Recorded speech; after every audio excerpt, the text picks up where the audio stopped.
I was halfway through my coffee when the alarm went off, that deep, echoing warble that rolls through the valley like thunder on a clear morning. It wasn't just loud. It meant something.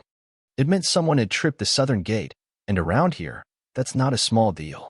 That gate only closes manually when something's seriously wrong: fire, loose livestock, or someone messing where they shouldn't be. And in this case, it was door number 3. I dropped the thermos, barely laced my boots, and was already running before I registered what I'd seen on the monitor. Southern gate, closed. Lock, unknown. Motion detected. One subject, female, standing proud like she just won a court case. I didn't even need the facial recognition to know who it was. Karen.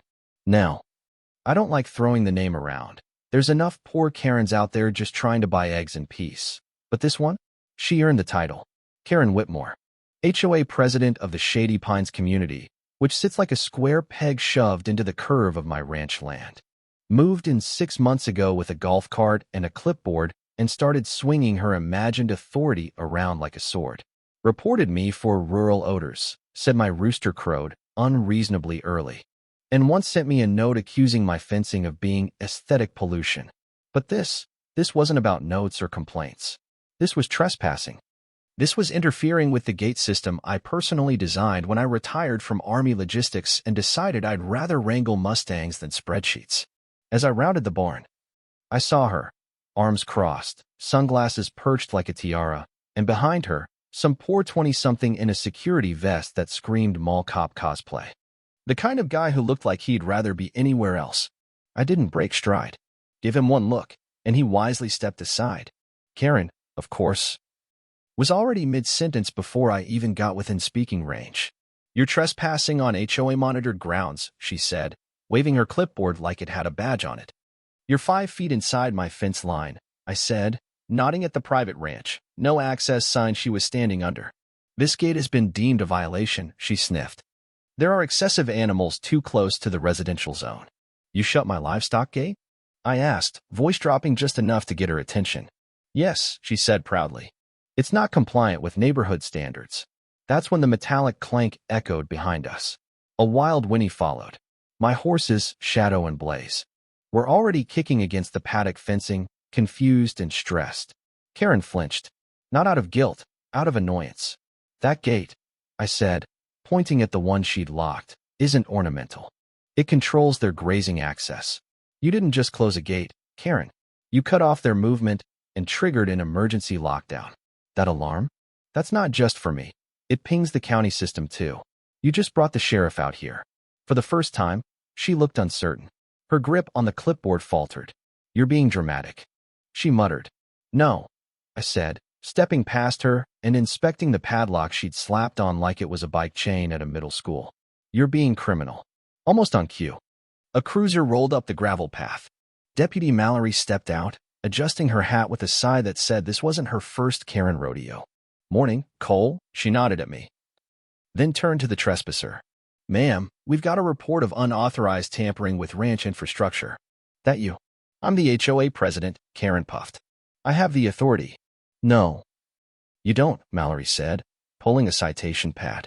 "County Code 446, this property is registered agricultural land with designated livestock systems.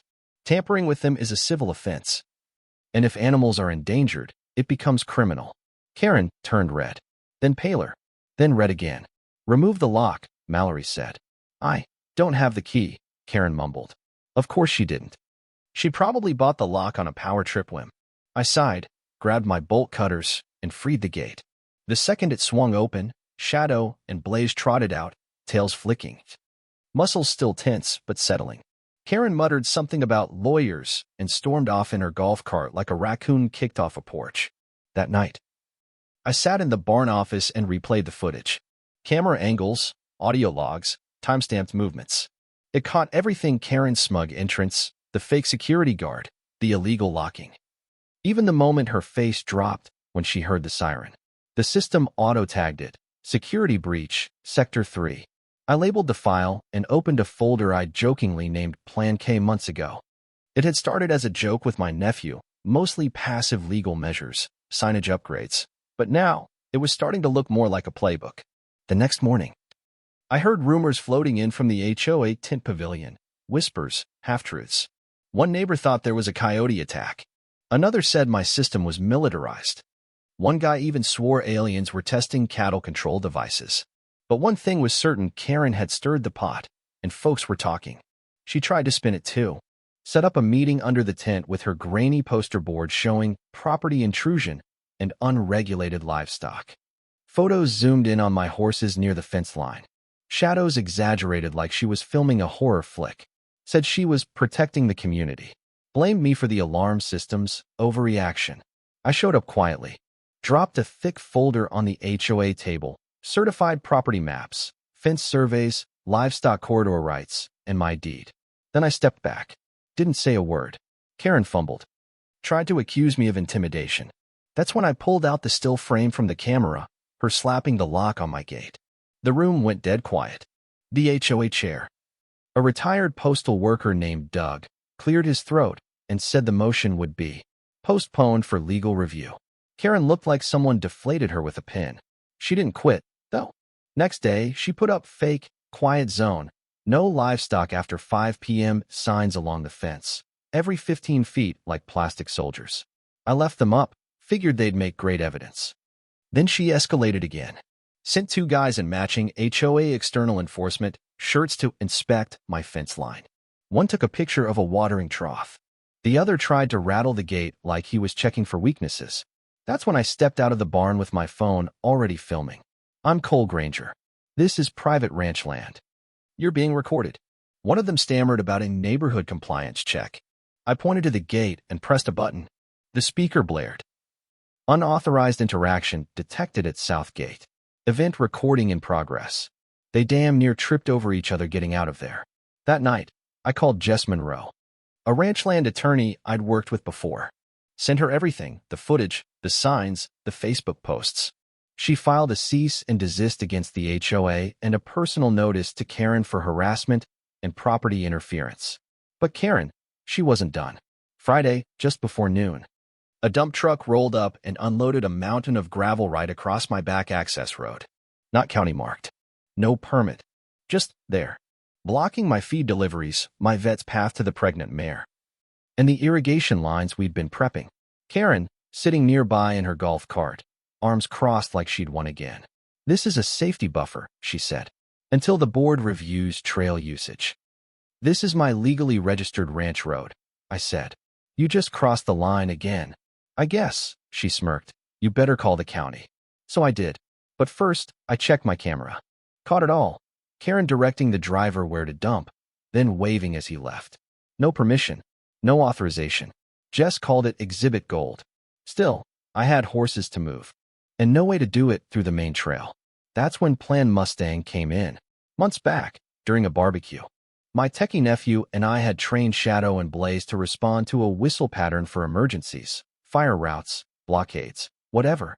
And turns out, Karen had left an HOA gate open 2 days earlier when hanging another fake sign. That gate led to an old livestock trail, one that predates the subdivision and was still marked on historic maps. So I grabbed the whistle, saddled Shadow, and led both Mustangs up the north post. Gave the signal, one short, two long, and off they went. Calm, controlled, trotting straight through the HOA walking path like ghost riders. A few neighbors watched in awe. One snapped a photo. An hour later, I got an alert. Motion on HOA trail. Karen. She was out there in flip-flops, waving her arms and screeching about trespassing while my horses ignored her and trotted peacefully back onto my pasture. That night, someone posted the video to the HOA Facebook group. Captioned it, "Nature finds a way." By Monday, Karen was facing a vote of no confidence.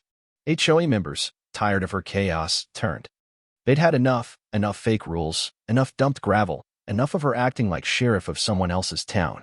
They removed her that evening. New guy, Glenn, took over. A retired firefighter with calm eyes and banana muffins his wife baked for peace offerings. We walked the fence line together. Talked gates. Talked trust. Talked boundaries, real ones.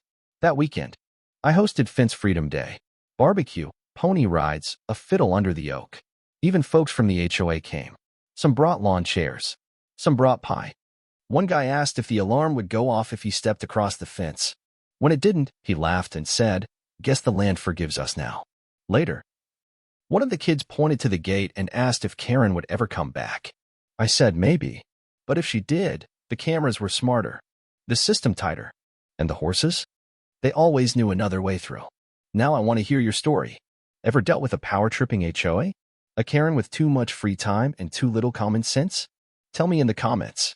And hey, if you believe land means something, and that peace is worth protecting, hit that like button, share this with someone who needs a laugh, and remember, do not poke the ranch.